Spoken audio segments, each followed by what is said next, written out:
Just because books are silly does not mean that they have to be poorly written.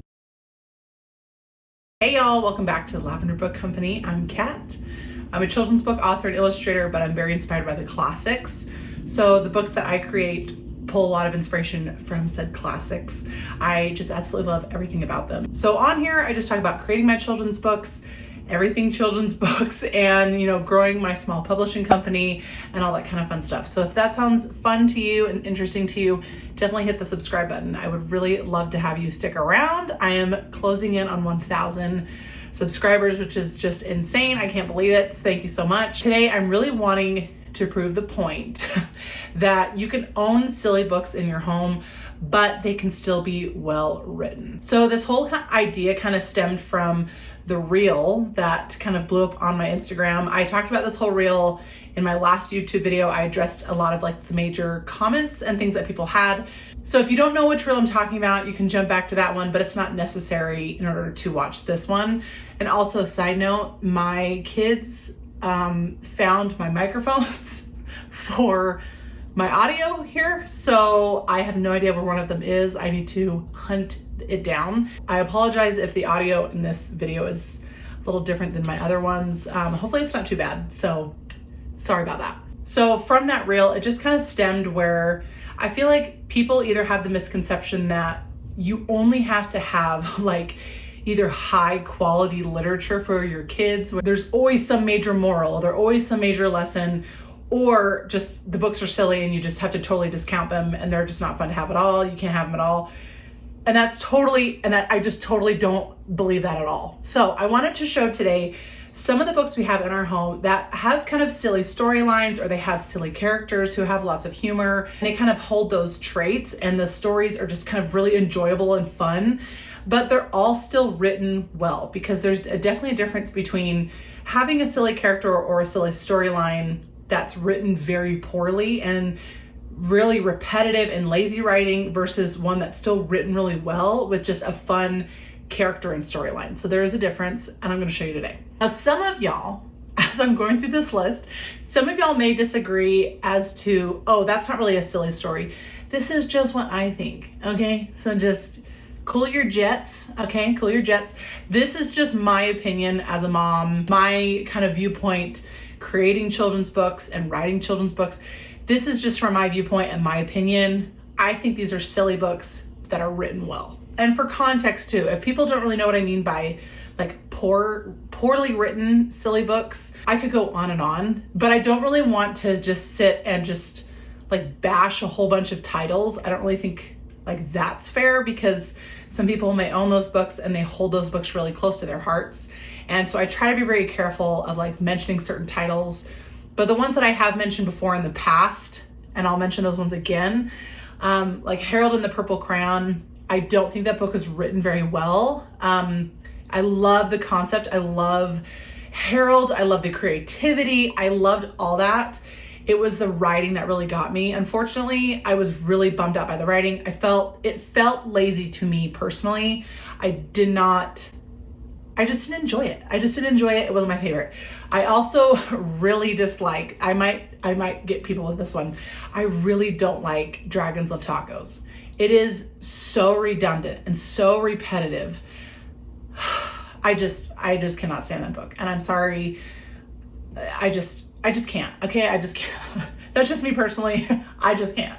Okay, so the first one that I want to mention is The Mitten by Jan Brett. So if you don't have this book, some people may keep this as a seasonal book. I'm not organized enough to keep books seasonally. I know I probably should. It'd make it more fun, but I just don't. Sorry. This one's really cute. If you would want to pull it out during the winter or fall time, it's really cute. It's a really cute story about a little boy who drops his mitten, and kind of the silly part is a whole bunch of animals start shoving their way into the mitten until they basically just explode their way out. So it's just a really fun story. It's a very simple storyline, but it's still just written really, really cute. And so I just absolutely love her. Anything from Jan Brett, I own several of her books, and I love it. Green Eggs and Ham. It's Green Eggs and Ham. I think almost everyone, at least in America, has read this book. I actually really enjoy Dr. Seuss. I love the way he wrote books, and I also love his illustrations. I think they're so unique and so clever and so creative. I mean, his mind was just like at a totally different sphere than where mine goes. So I just absolutely love it. I still think now, this book I think is really interesting to bring up because there's a way to do repetition well, and then repetition can also come across very lazy when it comes to children's books. And I think Dr. Seuss, like this book specifically, shows that you can do repetition without it coming across as lazy. And some people may disagree with me on that, but I think this was done very well. I think it's also, the repetition plays an important part because of the rhyming sounds. So kids can hear the rhyming sounds over and over and over again, where when I feel like when there's lots of repetition, but there's really no purpose behind it, I think that's when it can come across as lazy. You might have a lot of repetition, like in color books, number books, things like that. And that's where I think it can be very important and very useful, but it can start to come across lazy when I feel like there's no real purpose or reasoning behind it. So I do love this book. I think it's very creative. It's very clever. I mean, the whole storyline is some guy is trying to get another guy to eat some green eggs and ham. I mean, I feel like that's pretty silly. If you do not own Amelia Bedelia in your house, y'all are missing out. I love Amelia Bedelia. I'm so nostalgic with this book. I absolutely love this character. I thought growing up, it was just so creative. Like, it was so creative on the way how she took certain like tasks and then made them so literal. And I just thought that was so creative as a kid. And so it's just a really silly story. She's just a lady. She has a pure soul.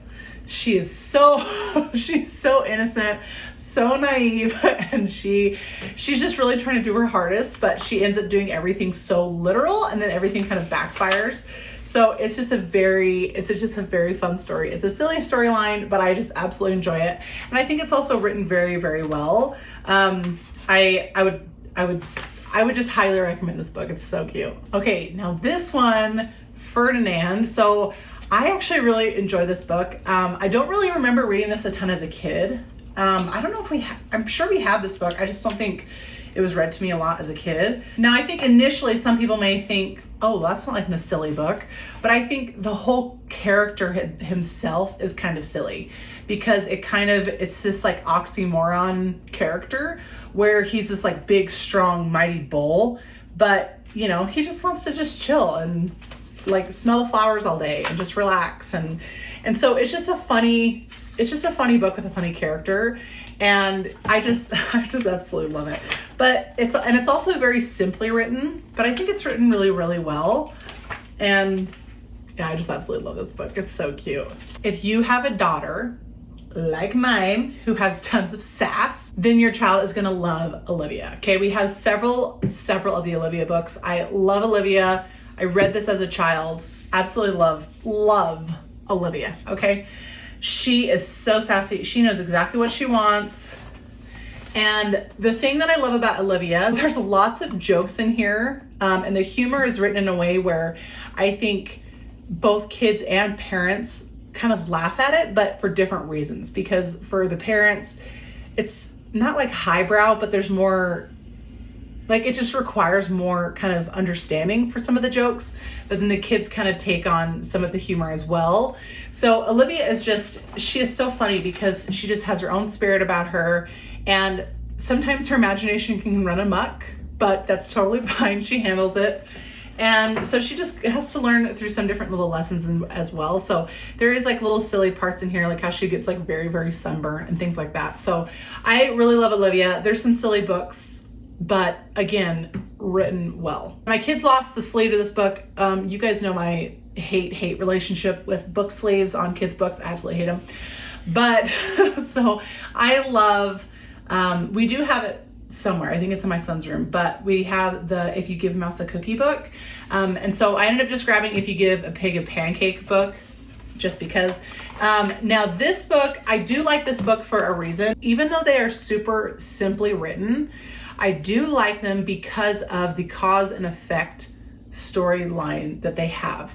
And I think that's a really interesting thought process for kids to start thinking of, because we know that kids don't really start thinking that way I mean, we don't have our brains fully developed in that sense until like in our mid-20s. And so it's just a good way to get kids thinking about like cause and effect and like what's going to happen down the line and things like that. So it's just a really silly storyline. I mean, there's really no overall moral, there's no lesson to be learned, but it's just a silly storyline. It's fun to read with kids. It's a fun cause and effect kind of thing. And honestly, I just think they're really cute. I really like them. And I think there's a reason why they have stayed popular for so long. I think it's like for those reasons. Okay, so I have 2 more books, and this is definitely not like the most comprehensive list in the world. I know we have more of these books in our home as well. I just wanted to grab kind of a handful so people could understand kind of what I was getting at with this whole thing. A Sick Day for Amos McGee. I think this book is so cute. It's like so just heartwarming. I don't even know really how to describe it, but it's just a sweet book. And so overall, the characters, some people may think this book is not really like silly, but I think the whole idea of like when the animals come back to his home and they're kind of doing everything in his home, it's kind of like a silly concept. It's a silly idea that the animals would like jump on the bus and like come back to his home and things like that.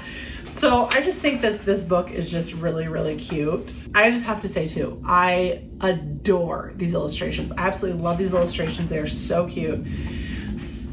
But I just think this book is really well done, and it's a silly book, but I think it's written really, really well. And I love the storyline. Okay, and this one I definitely had to put in because I think the storyline was so creatively written. And every time I read it with my kids, they're always like, ooh, what's gonna happen, you know?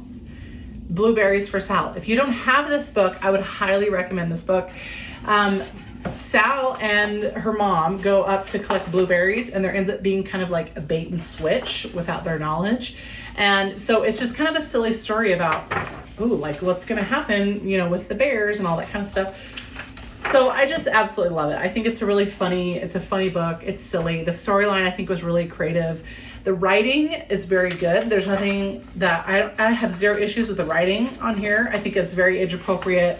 Nothing is like dumbed down in the book. I'm really wanting to do a children's book in the future where I'm kind of using this monochromatic style. I'm very inspired by this book and also like Charles Heston.